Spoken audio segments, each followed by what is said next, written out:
La section biblique, la paracha de la semaine, qui contient, comme d'habitude, tous les secrets du monde, s'appelle Bechukotai, ce qui signifie en français « dans mes décrets ».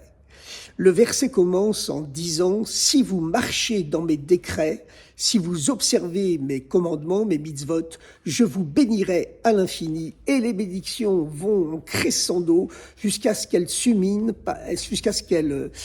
culminent par la bénédiction suprême.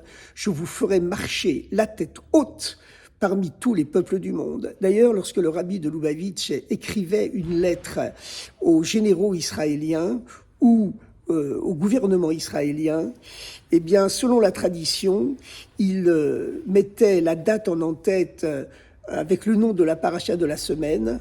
Et lorsqu'il écrivait une lettre au gouvernement ou aux généraux israéliens pendant la paracha Bechukotai, pendant la semaine où on lit cette section biblique, il écrivait « Paracha de je vous ferai marcher la tête haute ». Eh bien, Bechukotai en hébreu, c'est un mot à double sens dont la racine étymologique signifie également « gravé ». Plus profondément, cela nous enseigne que si la Torah est gravée à l'intérieur de nous, elle n'est pas seulement écrite. À ce moment-là, nous récolterons toutes les bénédictions du monde jusqu'à marcher la tête haute au milieu de tous les peuples du monde. Et comme disait Winston Churchill, lorsque les Juifs marchent la tête haute et qu'ils sont bénis, ça signifie que le monde entier, tous les êtres humains du monde, sans exception, peuvent marcher à leur tour la tête haute et être bénis. Alors, oui, c'était Winston Churchill qui était un grand philosémite et un homme intelligent. Car en vérité, les Juifs sont le baromètre de l'histoire. Lorsqu'ils sont aimés, ça veut dire que Dieu aime toute l'humanité. Et lorsqu'ils sont haïs, ça veut dire que Dieu se fâche avec l'ensemble de l'humanité.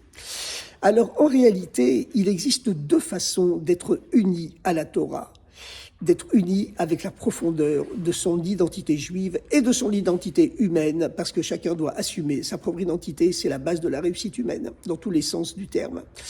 Premièrement, la Torah peut seulement être écrite sur nous, comme elle est écrite sur le parchemin des rouleaux de la Torah, ou le parchemin des téphilines, ou d'une mezouza. Cela signifie qu'il y a ici, non pas une unité totale, mais une dualité, puisqu'on peut effacer les lettres écrites sur le parchemin.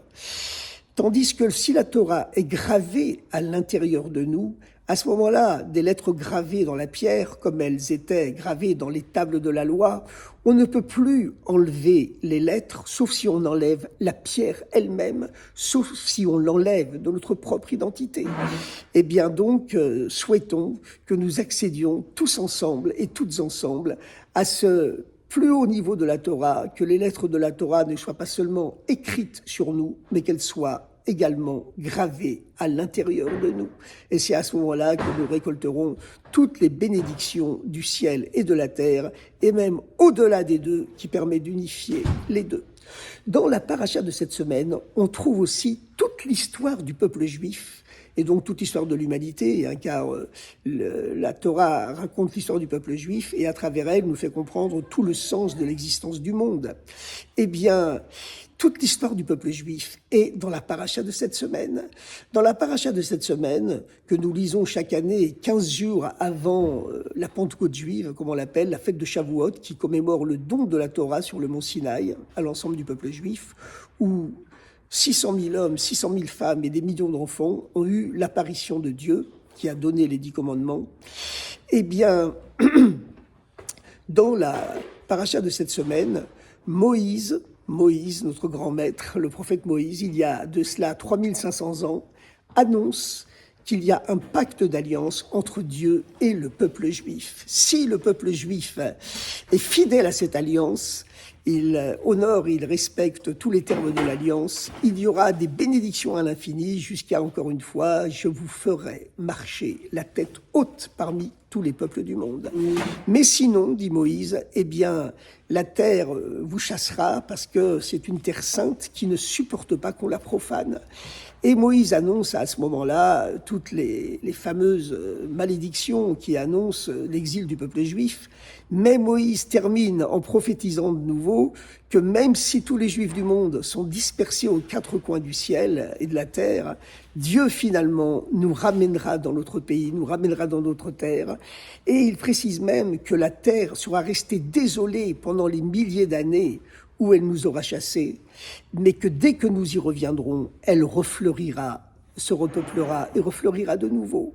Et c'est ce qui s'est passé, et c'est le privilège de notre époque, avec le recul de l'histoire.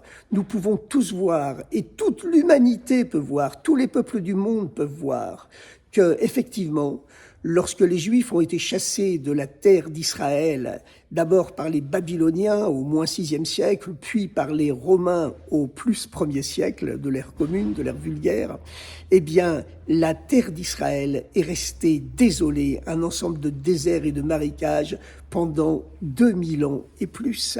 Et dès que les Juifs y sont revenus, elle s'est mise à refleurir miraculeusement par le travail de nos pionniers, de nos héros, certes, qui se sont sacrifiés pour cultiver et fertiliser cette terre, mais en quelques années, elle a fait ce que 2000 ans n'avaient pas pu faire. Tous les peuples du monde se sont toujours battus pour conquérir la terre d'Israël, mais dès qu'ils l'avaient conquise, elle se fracassait entre leurs mains comme le jouet d'un enfant qu'il n'a pas mérité, qui ne lui est pas destiné, et qui, à ce moment-là, eh bien, il le casse très rapidement, comme un enfant capricieux qui vole ce qui n'est pas à lui. Eh bien, la même chose, Rachi d'ailleurs, notre grand commentateur, le plus célèbre des commentateurs de la Torah, qui vivait au XIe siècle à Troyes, en Champagne, en France, eh bien, et qui avait connu l'horreur des croisades où les croisés avaient massacré toutes les communautés juives de la vallée du Rhin, qui n'était pas très loin de chez lui.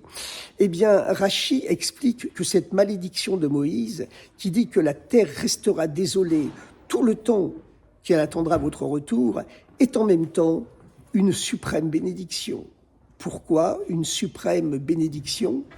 Parce qu'elle annonce effectivement qu'aucun peuple n'arrivera jamais à s'enraciner dans la terre d'Israël et à la faire refleurir. Il faudra pour cela attendre le retour du peuple juif, et c'est ce qui s'est passé effectivement. Les croisés, les musulmans, les byzantins, les grecs, les romains, les babyloniens ont tous rêvé de contrôler les sources de la civilisation humaine qui est symbolisée par la Terre Sainte. Mais dès qu'ils conquéraient la Terre Sainte, ils s'en désintéressaient. Elle ne les intéressait plus. Et lorsque les Juifs ont commencé à la cultiver, il y a de cela environ moins de 150 ans, c'était vers la fin du 19e siècle, en quelques années, elle a refleuri de façon miraculeuse par l'héroïsme de nos pionniers. Et cela, c'est un signe de bénédiction pour l'ensemble de l'humanité, car il est écrit dans la Bible que le retour du peuple juif sur sa terre et la refleurison de la terre d'Israël, eh bien, c'est un signe avant-coureur des temps messianiques, un avant-goût des temps messianiques qui apporteront la paix universelle et enfin le bonheur de toute l'humanité.